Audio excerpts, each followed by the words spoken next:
so my pregnant friend could stay with me? I, female 32, have 4 rescue pigeons that cannot be released because of health reasons, like can't fly. They're happy birds and have a good life. I live alone in an inherited house, and half of the top floor is converted into a big pigeon room where they have all their stuff. They're trained to potty in specific places, but can roam around the house except the kitchen. They have their sleep places in the big room and are locked there at night for their safety. My friend female 32 Chantel, though we're not really friends anymore. We were a long time ago. Now we just kind of know each other as our lives move down in totally opposite direction. Has currently 2 kids and is 5 months pregnant with her 3rd. Her partner was locked up a few months back, and she is about to be evicted because she hasn't paid rent in 12 months. One day out of the blue, she knocked on my door and started chatting. She told me everything and asked if it would be possible for me to let her move in and she'd pay rent. I refused, saying that I don't have the room for her and the kids. She told me I could get rid of my birds and they could take the room upstairs. I said that absolutely not, and unfortunately I won't be able to help her. She freaked out, told me I was a selfish a-hole, that I care about doing more for animals than humans, and a lot of other nasty things. I kicked her out. I rarely go on Facebook. I have my old one from uni, but I rarely go. And not even 24 hours after I kicked Chantel out, my other friend messaged me to log in to see what's happening, and Chantel was lagging me off everywhere, posting nasty things, and her friends joined her and it was so very nasty. I do feel bad though, and I wonder if they're right. Perhaps I am the a-hole here. Should I have let her stay with me? Now for the top comments. Not the a-hole. She got kicked out for not paying rent for over a year, and then told you she'd definitely pay you rent? Does that seem likely to you? You'd end up being trapped in your own home by someone who'd then claim, I have a newborn, you can't kick me out, and constantly find another reason to force you to let her occupy your home with her family, while contributing nothing. That was what got me too. Entitled lady won't pay a dime. Not the a-hole OP. Exactly. And if all her friends are so happy to jump on board the trash OP train, why don't they put her up? OP's definitely not the a-hole and dodged a bullet. Who the heck knocks on someone's door and asks them to get rid of their pets so they can move in? Not the a-hole. Especially when it's someone you haven't really been in contact with for some time. So not the a-hole. Not the a-hole. Chantel's situation is sad for her and especially her kids, but it is not your responsibility. Why can't one of the friends who joined her in slagging you off take her in? Yes, that's exactly what I was thinking when I read this. Let one of those friends of hers take her and her brood in. My best guess is that they won't, because they know they won't get rent money. Next story. Am I the a-hole for laughing in my friend's face because he said I'm financially abusing my boyfriend? My boyfriend, Matt, and I have been together for about 10 months now, and he moved in with me about 4 or 5 months ago. I own my flat, and I have a somewhat well-paying job. Matt just went back to school part-time while working a lower-paying job. He pays for half the food, /utilities, /dates. I like to travel a lot, but Matt can't really afford it, so I mostly go with my friends. But he came with us for a little winter holiday after Christmas. After we got back, one of my friends, David, who was with us too, came to me saying he wants to talk to me about Matt. David told me that he observed Matt during our vacation, and what I was doing to him really wasn't okay. He saw that Matt was struggling to pay for things, often checking if he had enough money. David eventually said that it's wrong of me to expect Matt to pay for half of everything since I make so much more than him, and a fair thing would be to divide things based on our income percentages. Like, I pay for 70% of the things and Matt only pays 30% instead of 50-50. David told me that I'm not allowing Matt to save any money of his own, trapping him in our relationship, since Matt couldn't afford to live alone, and that's financially abusive. I just laughed at David's face. This is one of the most ridiculous things I've ever heard. I didn't really try to refute anything he was saying because none of it made any sense. David got really offended, /angry, /disappointed, or I don't know what. It was kind of hard to read, and he said he expected better of me. That he came to me with a genuine concern wanting to be helpful, and he didn't expect my immature reaction to it. It has been a couple days since this, and I still can't wrap my head around it. I'm thinking maybe I should apologize to David for laughing at him, as he really did look concerned. But what the heck was he even thinking about? Am I the a-hole? Edit. I did make one point to David after laughing, which was that Matt lives with me for free.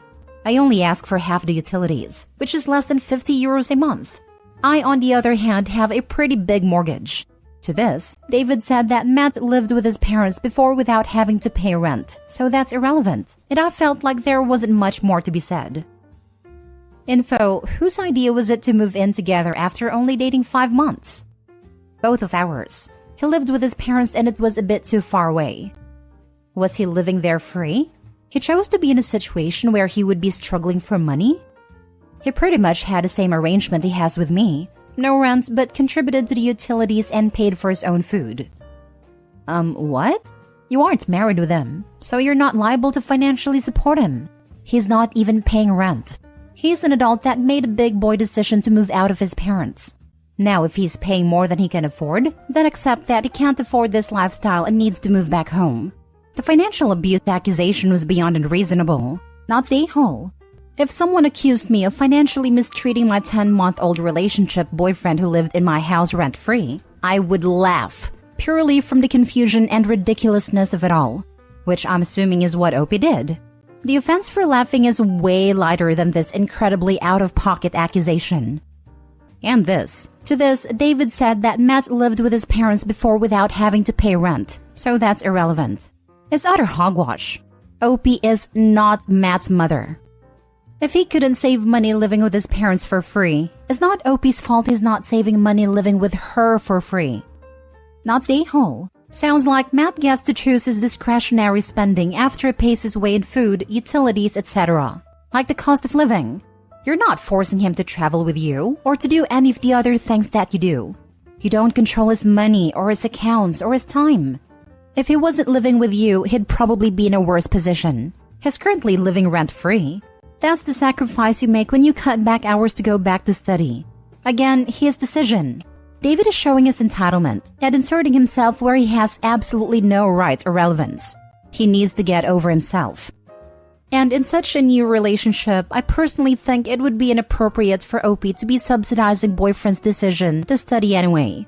That would be a red flaggy on his side, expecting a partner of less than a year to support him through study. Next story. Am I the a-hole for shouting at my roommate's girlfriend? Quick backstory. Me and Danielle have been best friends ever since we moved into an apartment in our freshman year. But I've noticed he's afraid to speak up to his girlfriend. My roommate Danielle's girlfriend, Sarah, recently moved in with us. Although I agreed to it as long as she contributed to the apartment, she hasn't done anything to help out. She doesn't offer to cook, clean, or do the laundry. One day when Sarah had no work, I asked her to do the laundry and wash the dishes before I went to pick up dinner, and she said no. When I asked her why, she said I hadn't told her to do it. Danielle was present and said the issue was between Sarah and me, but I let it go. I bust my butt at work, and all I want are 2 things to be done. That's all. She is completely lazy and doesn't do any work for the apartment. It's always me and Danielle. I approached Danielle to tell him and he said to me, "It's not a big deal. Let it go."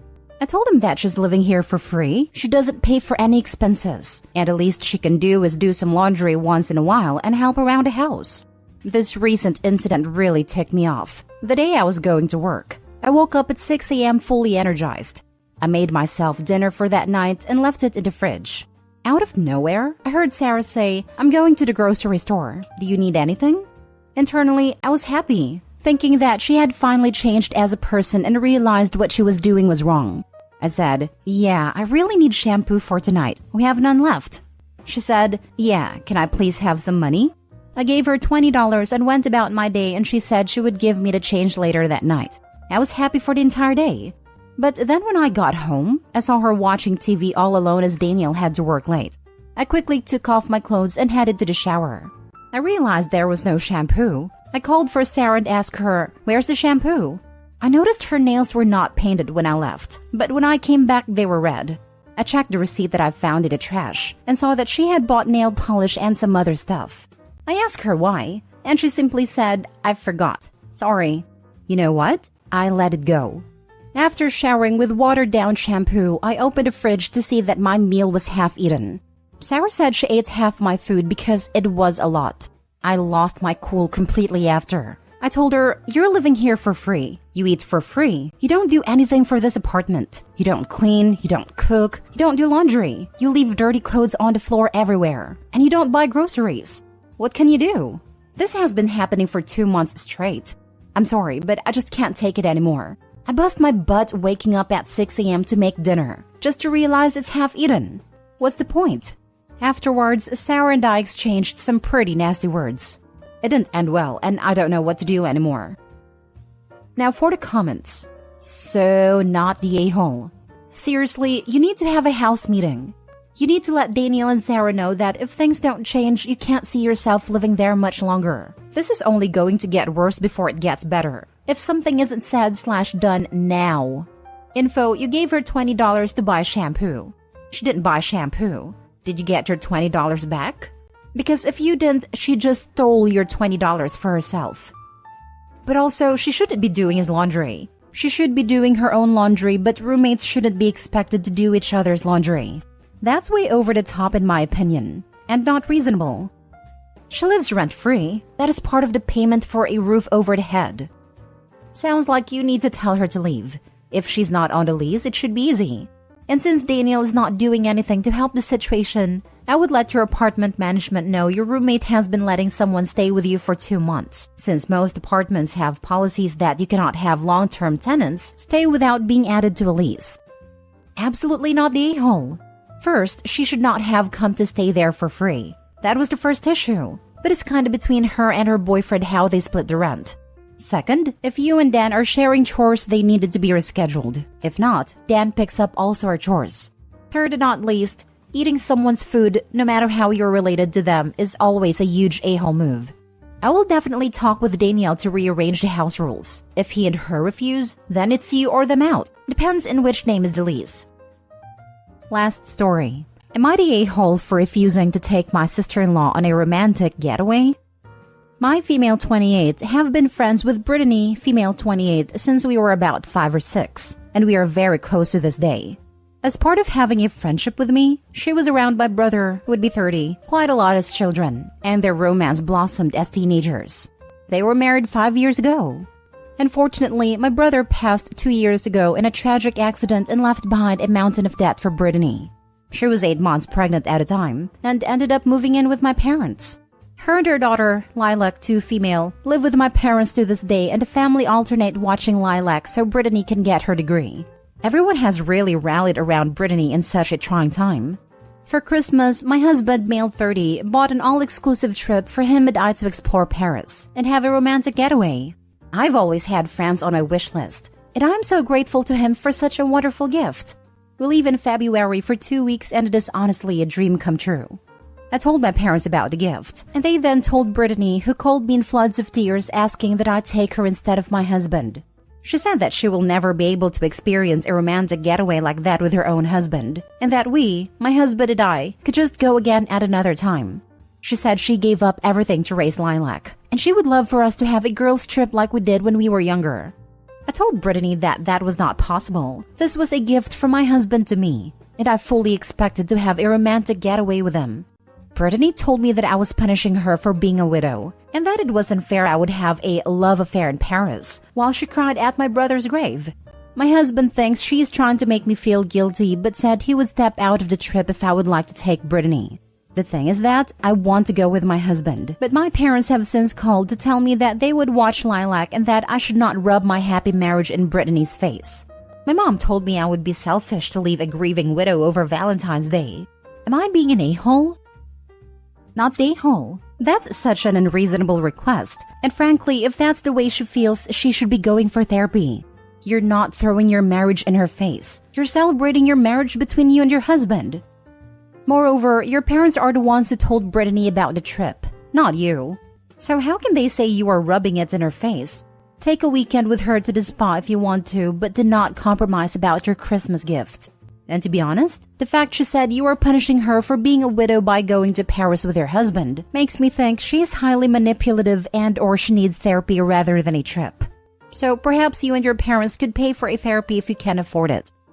OMG, what is wrong with the people around you? If you and your husband were just dating now and he gave you a ring and proposed to you, would she expect to be the one he married? Because after all, she doesn't have a husband anymore. I understand how difficult it has been for her. It's a very sad story. But you guys are doing all you can to help her. I can't even believe she would ask you to do that. I think she's wallowing in self-pity a little too much, or maybe she's just not thinking clearly. But it was a ridiculous request, and there's no way in hell you should honor it.